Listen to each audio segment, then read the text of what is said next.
Hello everyone, Tanak here. Welcome to episode 59 of Building My Industrial Empire in EVE Online. And boy, do I have a week for you. There was massive change in the political landscape of Pureblind during this week, so we're going to cover all of that. But we will start with the progress report. The net worth of the Alliance plus myself are now at 140 billion ISK. At that point, I'm not sure how pertinent it is to continue to add both, because I mean there's me as a player and there's the Alliance, but the Alliance is not just mine.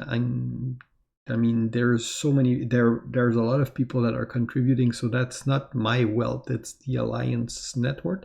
But since I started like the progression with that, I'm gonna keep doing it like this. But this I don't consider my money, it's the Alliance money, and that's like I'm not gonna sell the Alliance or sell the corp and cash in and leave away. That's I'm just the custodian of that thing because I'm the CEO, but it's not my money. But I'm just keeping recording it as such because it just gives a referential of where I started and where we are at now. The progression was me doing ratting mostly, and the rest was I did cash. I told you last week about an 8,000 plex donation that we received. I did cash half of it. I'll explain later. So that about 10 bill of that is that donation that was cash. And if you look, so all in all, it's like a crazy progression, and I still have 4,000 plex that I can convert to cash, and people are using my referral link. So I received, and that part is my own cash because it's me doing YouTube video and people using my link. So I did receive 2,000 plex extra that I didn't do anything yet with it. But so I'm at like 21% that have used my referral link and upgraded to Omega so far. So I did get 2,000 plex out of that. So that's about it, like for the progression, wealth progression, if you would say. HR, usually do HR. The corp is now at 174 member plus 9 in procurement division. And as you can see here, they are actually member that do play. Like it's not like people that did log regularly, at least I would say like 80% of the corp that logged in the past 7 days. I could still there's a little cleanup that I could do, but still good progression all in all. We are growing, and also we have two new smaller blue corp that are living in our pocket, so using our structure, ratting and participating with us in the standing fleet. So that's they're not our members, but they are allies blue that are living in our space. So I don't know if I can count them in corp or well, I don't count them in corp because they're not in corp, but they are people that are we're working with. So that's on the HR part. Now I will go on the politics. I'll try to go chronologically. A lot happened this week, so I'll do my best not to forget anything. Initially, first let's look at the map, the current map of Pureblind, which changed a lot this week. If you remember last week, here, all these systems here were UFC, Conifer. And we had two systems that were under entosis when I did my last video. The first thing that happened during that week was that Entosis battle, where we got our Serb fleet out. So Absolute and their ally came in with 100. Well, it was a total of 110 people if you count the allies. Absolute themselves had about 75 people directly. We had 37, well, a little more than that though, but I don't know why some of them are not counted, but I'm going with the battle report. And people that we usually fight with, I would say frenemy. We enjoy fighting each other, but we respect each other, and they agreed to help us a little bit because they felt like we were getting ganged up on. And a bunch of other people join in the fight as a third party, but I would say they had more opportunity to kill the other team than us. So we had what I would call the pure blind coalition. So us, Flying Dangerous, are pure blind. Plucky was there as usual. Kira, Jigoku. I think Esteria was flying with Plucky. I'm not sure what happened there. Milos Marauder is like a Plucky Alt Corp. And Absolute had help from Dragon Dynasty. I think that my officer that posts battle video will post one. I'll talk with him. I did record it, so I didn't edit it yet. I haven't had time to look at it. So if he's gonna post it, I'll just add the link here, and if not, maybe I'll post like a little sample of that Entosis battle.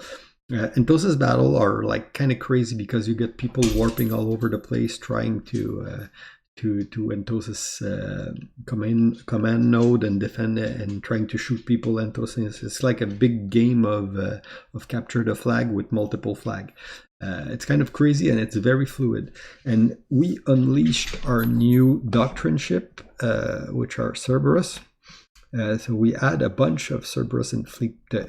Guys, some of our team injected, and some of them had already trained. So we were planning for a little while to upgrade to Cerberus, and they were they were a tide turner for us. They were like a very, very efficient doctrine ship. And if you look at the final result, we lost under 400 mil, and we destroyed 5.4 billion worth of ship. And included in that was an actual cap drop by Dragon Dynasty on us. So they did drop 1, 2, 3, 4, 5, 7.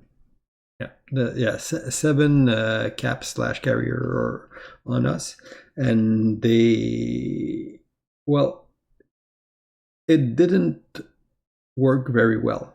I think maybe it was not, the execution wasn't perfect, or they got unlucky. I'm not a cap expert.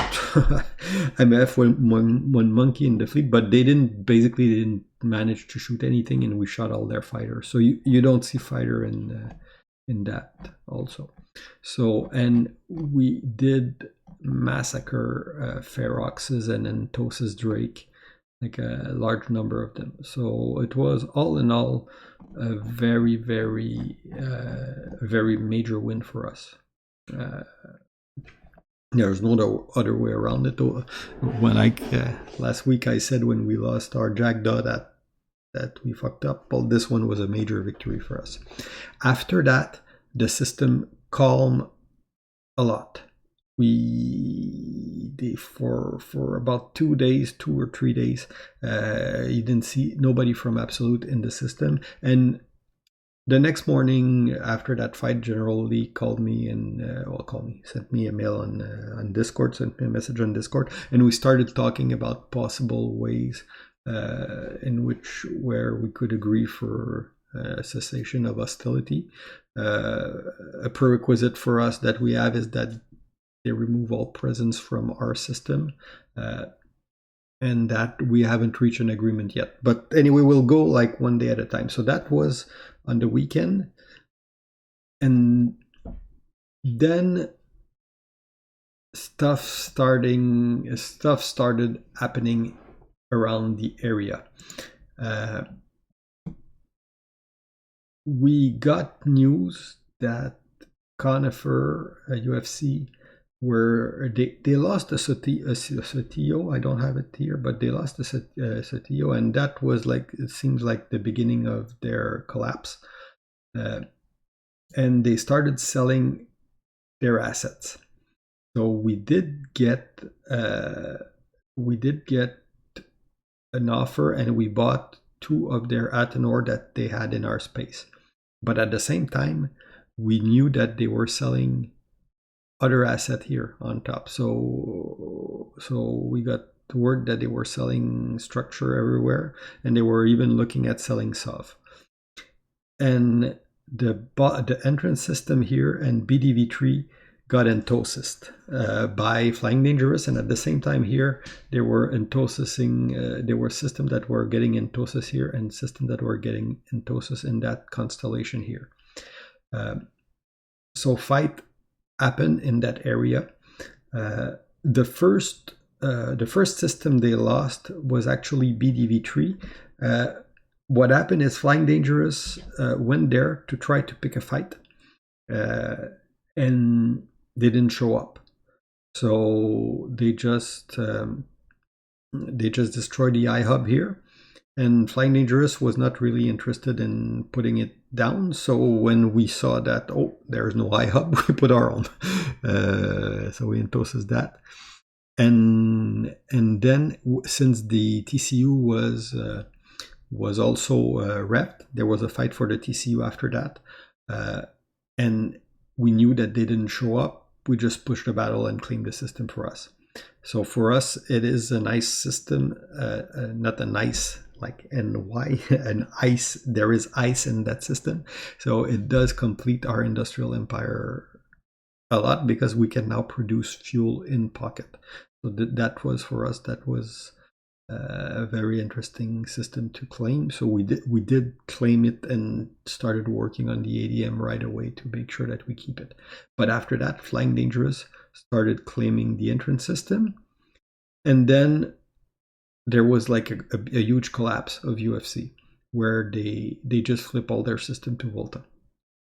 All their remaining system here to Volta, except those one here, which are being entosed, I think, by Shalupin.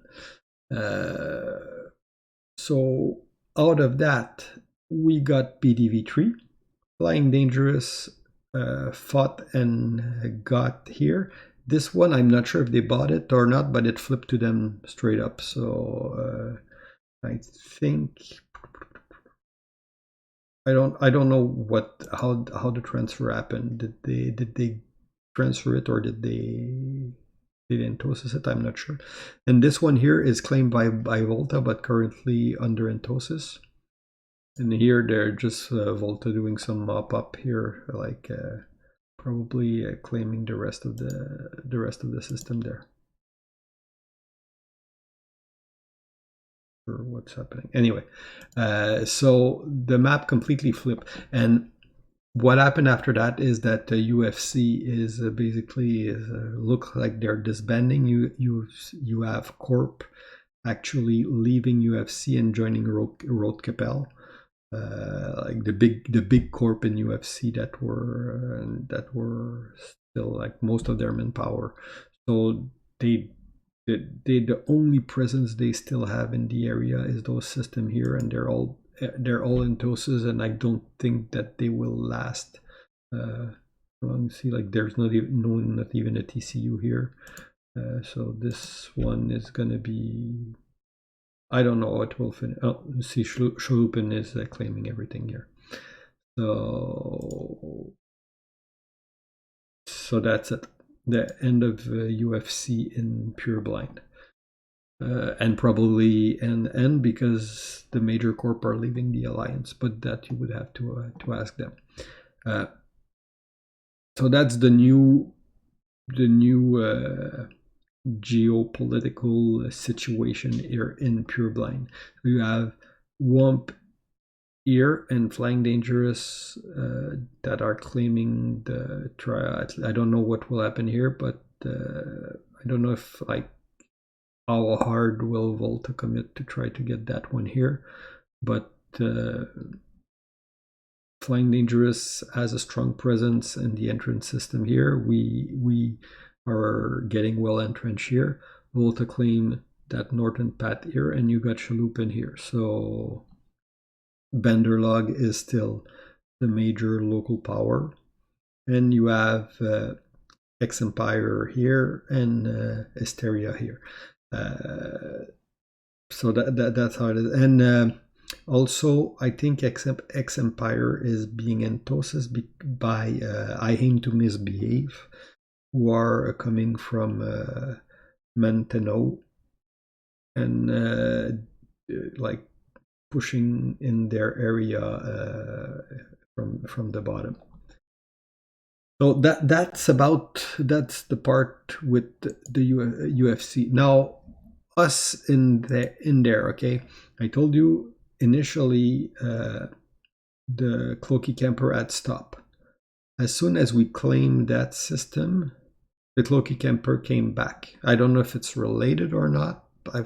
Timing, maybe. And Governor Lee, he didn't promise me that he would end the Cloaky Camper, but for us, when the Cloaky Camper did stop, it was a sign that, okay, whatever we discussed at the beginning of the week is going to happen. So they're pulling out. So we didn't see any reason to keep pushing and roughing their structure. But when the Cloaky Camper came back, we started another round of reinforcing their structure. So we reinforced their Fortizard here. We reinforced an Astra House that they had here. And the next day we reinforced another Astra House. And just before this afternoon, we had another fight. Well, this afternoon for me. So we had another fight here for the timer of the Fortizar and the Astra House, which were like 10 minutes apart, one from the other. What happened is we were camped at the gate around here with a bubble. We had 54 people in fleet total.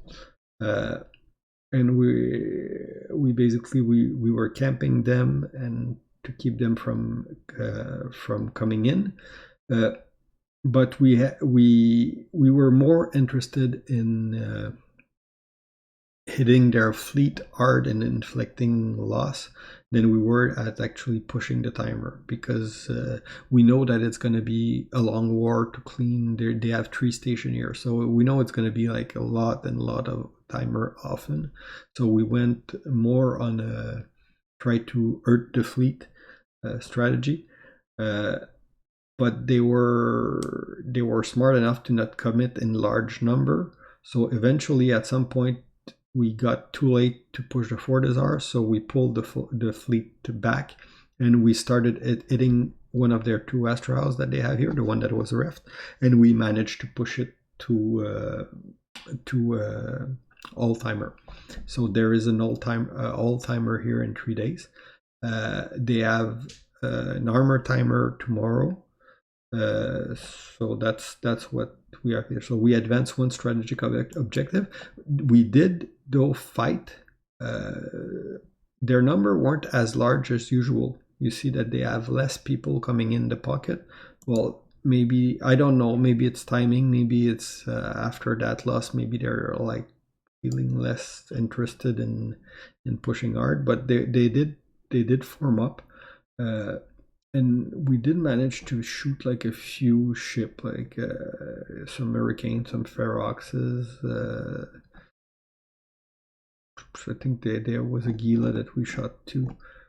I don't see it here. But anyway, we did, according to the battle report, it's 1.2 billion in loss inflicted. And we lost, I think our biggest loss for us was a warp bubble, which is not counted. Not counted. Oh yeah, it is. So that's our most expensive loss. And again, you had the third party. We were not coordinating with the third party on that one, so anything that they did was their own or own accord and not related to what we were doing. So that Astra House is now has a whole timer in 3 days, I think. So that's about it. Also, so where are we now? Well, we are now at a point where we hold 7 systems. We're pretty secure in those systems because the ADM is pretty high, and we have the manpower to use and to keep those system cap or close to cap at ADM, on the ADM. So it's not easy to get us out. We no longer have UFC no longer has structure in our area because we purchased their two Atenor there. That's the reason I converted part of the flex, was to acquire those structure. There's still 3 structure from the Nuclear Sheep, which is the Absolute Holding Corp, that we want to clear. We want them out of our space. We own pretty much all POCO. Well, not all, but almost all POCO. We have almost finished claiming all the POCOs here. So we're getting like really comfortable in our place. Most of our initial investment to acquire the space to set up structures has been done. The next step will be large structure in a few weeks to start capital production. So that's our goal down the line, is to be able to install an ASBEL to start producing cap. This was our stated goal from the beginning, and we're moving forward. So we made a lot of progress this week. We gained 1 system. It's an ICE system, which is very complete very well what we already have. It also has 2 R16 Moon, but that give us access to reaction material we didn't have before. So there's more reaction that we can do for T2 production. So our industrial setup is pretty sweet with what we have now. We got our structure that are there. We're like starting to use the max null bonus rig bonus, which make for great industry. I will, once things calm down on the political side and we have cleared the rest of the pocket, I might have the ability. I might have the time to focus more on industry and what we're doing. Because right now, of course, we are more focused on, like, when you're fighting a war, you're less thinking about industrial operation. So that's about it. Do I have other things? Oh yeah, on the alliance level, because we're now starting to show here. On the alliance level, we are 66th in size. Of course, we're not the Taylor Swift Alliance yet, but it's cool to be listed here. And if I go into